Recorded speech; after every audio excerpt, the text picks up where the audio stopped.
Joey, di ka kasama. Kaming tatlo lang.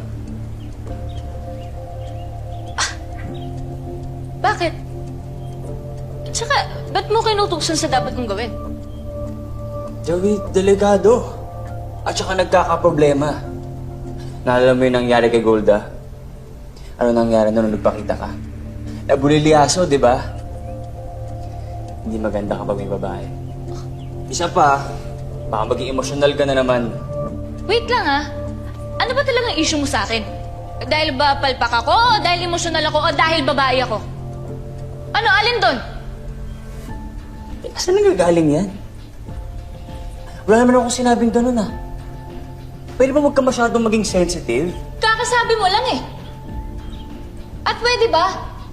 Hindi ako sensitive lang. Ikaw kaya ang walang preno sa mga sinasabi mo. Ikaw yung insensitive. O edi sige, kung ayaw niyo ako sumama, edi wag. Gagawa ko ng sarili kong paraan, pupunta ako mag-isa.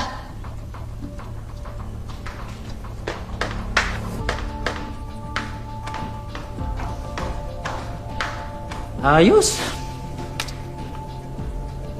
Bakit may mali ba sa sinabi ko? There's nothing wrong there, right? I have no idea.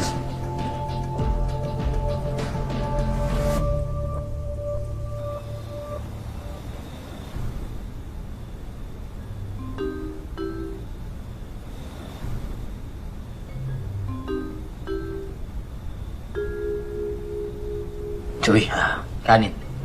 Kanin ka muna para... Hindi na, Peter. Ako na. Kaya ko naman eh. Kasi hindi naman porket babae ako, puro emosyon lang yung alam ko. Di ba? Patong chicken na to. Gusto ko lang naman kumain, kaso lang... Masyadong sensitive eh. Tigas. Tigas. Tigas. You want some water, Joey? Here. Oh, thank you, Jinho. You're so sweet. You really care about my feelings. Thank you. Pero ingat ka din, Joey, ha? Hindi mo kasi alam, eh. Hindi mo kasi mga tao na feeling superheroes. Mali, eh. Super mali. Alam mo yung mga mushrooms? Yung appear ng appear ng appear, even though you don't even need them. Are you talking about me? Why? Of course not. Why would I talk about you? Then why you say it in English so I can understand, Huh? right? What do you think? Huh? What do you think? You guys fighting? No! Don't shout. May sensitive. Baka makasakit kayo.